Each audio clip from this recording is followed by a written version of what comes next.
Hello, my name is Carter. Hi, I'm Danny. And I'm Wyatt. Here is our podcast about the importance of peer editing on Project 3 in English 110, Section H5. Danny, I know in our last podcast you mentioned that you wanted to record your peer edit conversation groups. Did you do that in Project 3? Were you able to record all your group? Yeah, definitely. On both Projects 2 and 3, I actually recorded my peer review group, and it's helped me so much with the writing of both, and I think my confidence has improved a lot on my writing because of this. Most of our conversation today for our podcast will be reflecting on my conversation with Megan Morrison and Christine Nelson from English 110 H5 from our peer review group on April 8th. That's awesome, Danny. So tell me, what global comments or suggestions did you find best from your peers?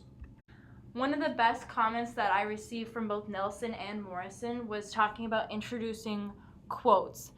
In the past, I haven't been very good at this, and they figured out a way that I could really incorporate this and put it in my introduction.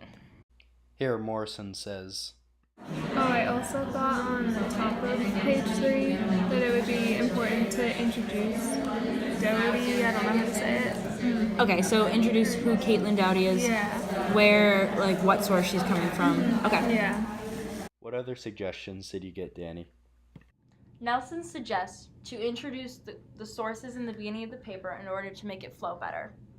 She says, If you do it in the intro, then you could just give a brief sentence and then in the later paragraph, because then it would make more sense if you just did it in the beginning, all the text in the beginning. okay. What do you think about this, Carter?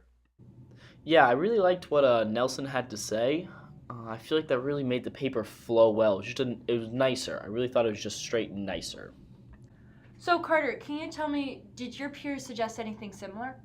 Yeah, so in the past, they also recommended me for using the quotes earlier on in my paper. They also told me that I did a little bit of the drop-in quotes. I really had to work on that. But for a majority of my paper, the edits that I got back were directed around quotes, so pretty similar, I think. I think that's great, and I know that you told me this was one of your weaknesses earlier in the year about adding the sources in, so I'm glad you've improved on this throughout English 110. Thanks, Danny. That was nice to hear. So, did you hear any newer comments or feedback from your peers in Project 3? Yeah, definitely. I think one of the biggest concerns for this paper specifically was the text-on-text. Before, I didn't understand that text-on-text citations meant that you included both a quote from one source and connected it to another, and my peers helped me a lot with that. That's awesome that your peers were able to help you. Any point during your peer review meeting that you were able to figure out where exactly they were helping you with this text-on-text citation? Yeah, definitely. In our peer review group, both Morrison and Nelson suggest that I use the text-on-text citations to make my paper flow more. Morrison says, something else where if you added in specific connections in one sentence, that it would help the flow of the paper more. That was my main thing reading it, but I really liked the way you came about it, the talking about human nature and avoidance as a whole, and then using that analogy to soften it. It's kind of an aggressive topic that we're talking about. Yeah, I agree with the flow of it. It does work really nicely, but I would just add in a few more connections just to get your points across, and then to make sure to give some background on the text before fully diving into them. So, Carter, what do you think about these quotes? I really like what Morrison has to say about making the paper flow by connecting more ideas and quotes between human-environment interactions and the behaviors we show as a society. I totally agree with that. I think that the peer editing process has really helped me improve my abilities as a writer throughout this year. Carter, have you noticed a difference between being able to use first person in college rather than not being able to use it in high school? Oh, for sure. In high school, we weren't allowed to use any sort of personal narratives. If you said you were getting an F on your paper. It was terrible. I couldn't agree more. I also reflected on this in my response to Jordan Sullivan's aha moment from English 110 Section G.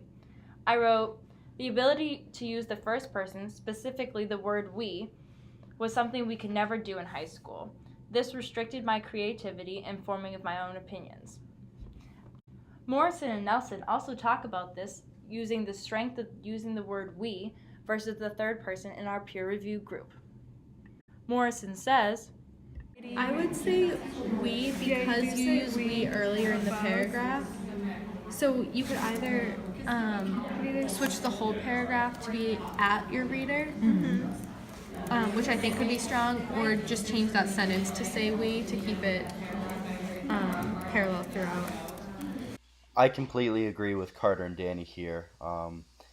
As the ability for us to use the words like we, I, you really helps us become more creative in our writing and help engage the reader a lot more to what we're trying to say.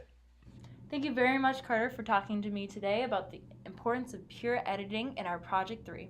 You're very welcome, Danny. I got to learn a lot, and I feel like Project 3 was a real success. Thank you very much for listening to our podcast.